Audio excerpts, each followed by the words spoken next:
Something is clearly not right with the President of the United States, and new reports suggest that even people inside the White House are genuinely concerned about him. Donald Trump did make a brief public appearance today, though he avoided taking any questions from reporters. And according to Midas Touch, he's now on his way to the golf course. Trump took another unscheduled golf trip on Saturday as the federal government remained shut down. The press pool reported that reporters were positioned in vans at the bottom of the South Lawn, unable to see Trump actually board the motorcade. Isn't that interesting? The motorcade departed at 10 o'clock despite no being disclosed on the public agenda. The setup highlights the White House's careful management of optics, shielding the president's private leisure from direct observation. Now, I've got to wonder why. Why is the press being secluded from Donald Trump?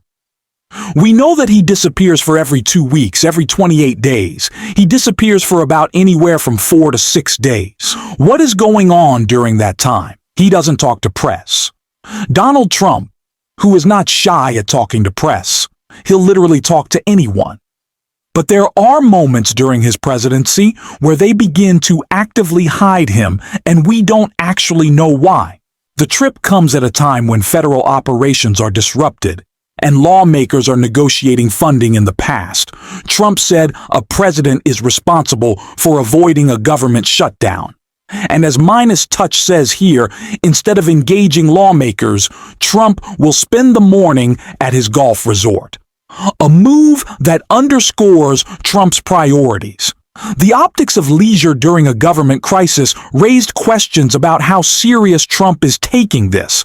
And also, I just can't get over the fact that we don't know what's going on with his health, and they're clearly trying to shield him from us, and we have to keep the drumbeat on this, because what's going to happen is he's going to come back either later today, tomorrow.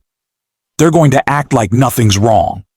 There's going to be makeup on his hands, but there is obviously something going on. And it's, if legacy media, corporate media, isn't going to talk about it, then we have to. We truly have to, because we deserve to know what's going on with the president, and if we're going to soon get President J.D. Vance. Now, we're not the only ones worried. We're hearing now, this is Pivot Podcast, where Kara Swisher says that she's talked to people in the White House, and here's what they had to say. I did talk to some Trump people yesterday, some of the more reasonable Trump people, which there are, I hate to tell you, but there are, and they were slightly worried because the crazies have taken over in the Trump White House, and they were talking about things like, this was crazy, that it should last 47 days because that's the number of his presidency. They're like Taylor Swift, they're like Swifties, these people. They're interested in numbers.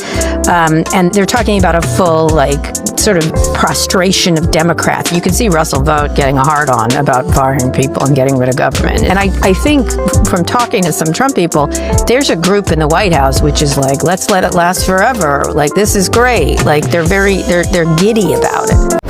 We're now watching a president of the United States surrounded by people who seem perfectly fine with the government being shut down, even as it hurts everyday Americans who are just trying to get by.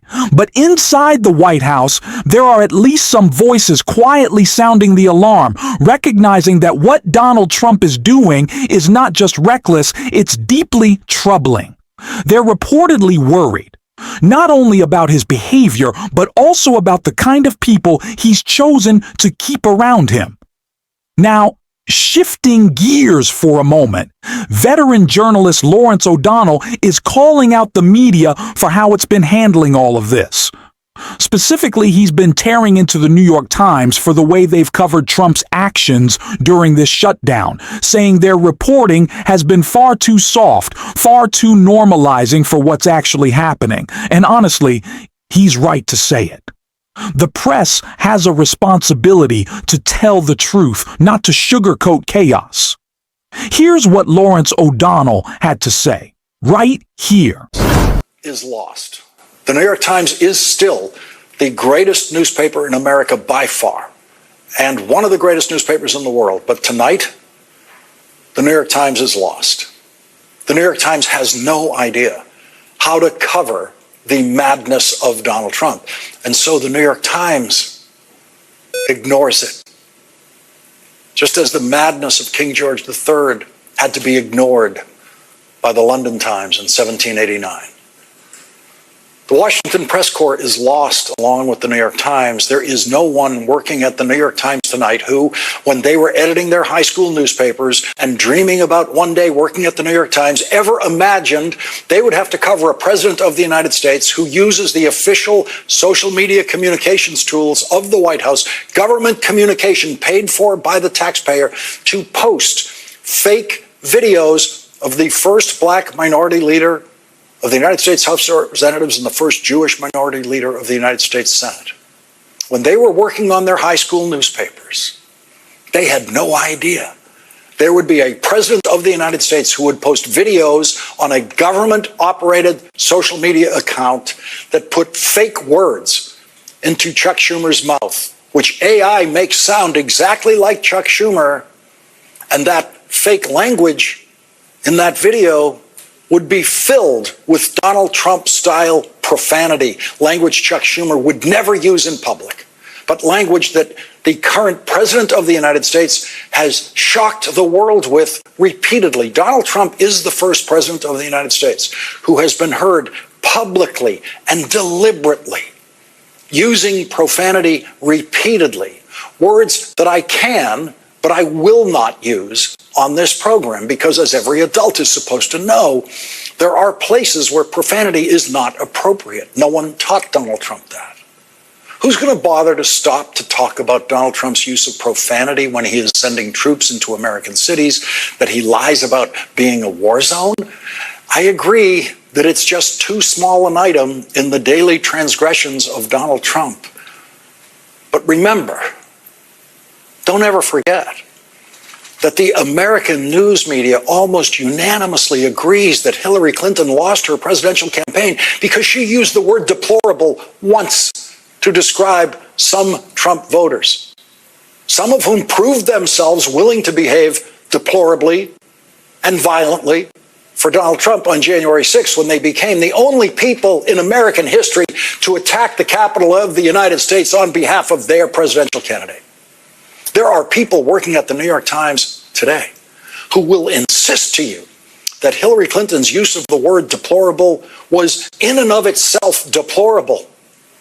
Those same people have nothing to say about Donald Trump's use of language. Absolutely nothing.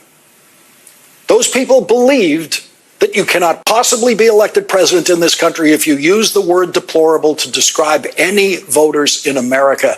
Donald Trump calls us vermin.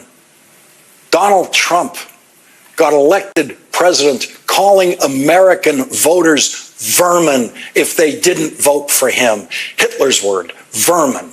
Donald Trump is now using fake AI sound of Chuck Schumer saying that all Democrats are pieces of crap. And of course, he doesn't use the word crap. I just cleaned that up. But all Democrats.